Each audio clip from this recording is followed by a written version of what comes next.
तो नमस्कार मेरे प्यारे विद्यार्थी, आज हम लोग सीखेंगे क्लास 12 का इंग्लिश का जो एक महत्वपूर्ण एक चैप्टर है जिसका नाम है द सोल्जर। द सोल्जर जो ये पोयम है, इस पोयम का आज हम लोग देखने वाले हैं इसका समरी। तो देखिएगा, ये आपका क्लास 12 आर्ट्स साइंस कॉमर्स तीनों के लिए आपका वेरी इंपॉर्टेंट है। चैप्टर कितना है? चैप्टर आपका 6 चैप्टर है। नाम क्या इसका? The soldier. इसका जो राइटर का नाम होगा रूपर्ट ब्रूक। तो इसी के द्वारा हम लोग जानेंगे एक सैनिक का जो है मनोदशा क्या होता है, किस प्रकार का होता है। आज के क्लास में हम इसी के बारे में क्या करेंगे, जानेंगे। द सोल्जर का जो है समरी जो आपका एग्जाम में जो है ये 5 नंबर का आपका आता ही आता है, चाहे आप साइंस लीजिए, चाहे आपका आर्ट्स लीजिए या कॉमर्स लीजिए। तो देखते हैं इसका समरी। अब देखिए, ये समरी में आपका क्या कहता है, एकदम आसान भाषा में आपका क्या देखा, आपका समरी है जिसमें आप लोग इसका हिंदी भी क्या कर सकते हैं, पढ़ सकते हैं। देखिए, ठीक है, दिख रहा है बहुत अच्छा से प्यारे बच्चे लोग? क्या ये जो लिखा हुआ आ रहा है आपको बढ़िया से दिख रहा है ना? अब देखिए, तो अब इसको देखेंगे भारी तरीके से आपका इसका समरी। तो क्या कहता है समरी में? तो पहला कहता है आपका the soldier is a patriotic poem. ये जो द सोल्जर जो पोएम है, ये पोएम कैसी पोएम है? पैट्रियोटिक पोएम है, यानी देशभक्ति वाला क्या है, कविता है। Written by Rupert Brooke. इसका लेखक कौन है? रूपर्ट ब्रूक है। ये कविता जो है द सोल्जर जो है, इसका लेखक कौन है?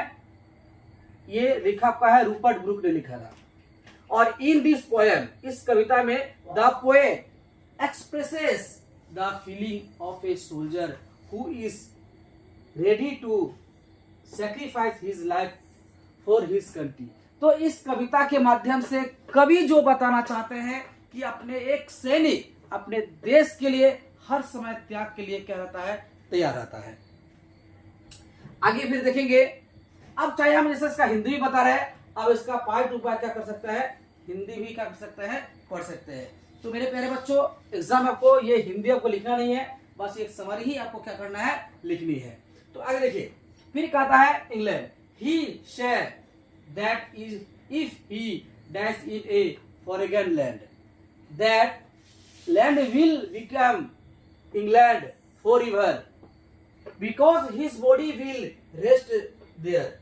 He feels proud that he was born in England. Birth had its year, played in its fields and learned its way. The soldier believes that his heart and soul are filled with English love and purity. His death will be a tribute to his beloved motherland. इस कविता के माध्यम से इसका हिंदी भी आप लोग देख लीजिए। क्या कहता है? द सोल्जर जो है रूपर्ट ब्रूक के द्वारा लिखी गई एक देशभक्ति क्या है, कविता है। इसमें कवि एक सैनिक की भावनाओं को प्रकट करता है। एक सैनिक जो है अपने देश के लिए किस हद तक जा सकता है, इसके बारे में क्या करते हैं रूपर्ट ब्रूक जी है, ये बताते हैं। तो फिर कहता है जो अपने देश यानी इंग्लैंड, वो सैनिक कहाँ का था? इंग्लैंड का था, कि इंग्लैंड के लिए बलिदान देने को तैयार है। वह कहता है कि यदि वह किसी विदेशी भूमि पर मारता है तो वह भूमि हमेशा के लिए इंग्लैंड का बन जाएगा। तो यहाँ पर एक सैनिक जो है वो कहता कि वो इंग्लैंड का सैनिक है, लेकिन वो जहां भी मरेगा, जितना कवर अपना जगह का जमीन लेगा, उतना तो जमीन जो है वो इंग्लैंड का होगा। वो क्यों होगा? क्योंकि उसका शरीर वहां रहेगा। सैनिक गर्व से कहता है कि उसने इंग्लैंड की हवा में सांस ली और उसके खेतों में खेला और उसकी परंपराएं सीखी। उसका हृदय और आत्मा अंग्रेजी प्रेम और पवित्रता से भरे हैं और उसकी मृत्यु मातृभूमि को समर्पित है, क्योंकि उस सैनिक का जो है इंग्लैंड ने ही उसके शुद्ध हवा दिया, पढ़ाया लिखाया, बड़ा किया, परंपराएं सिखाई। इसके लिए सैनिक कहता है कि हम जहां पर भी मरे, हमें जहां पर भी दफनाया जाए, जितना दूर मेरा शरीर जगह को कवर करेगा, वो जमीन किसका रहेगा?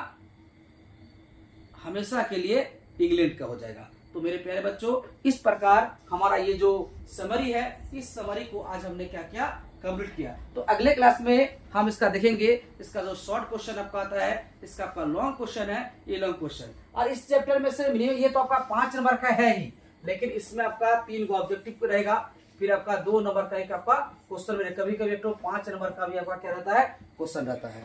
तो मिलते हैं इसके अगले क्लास के लिए, जब तक के लिए जय हिंद।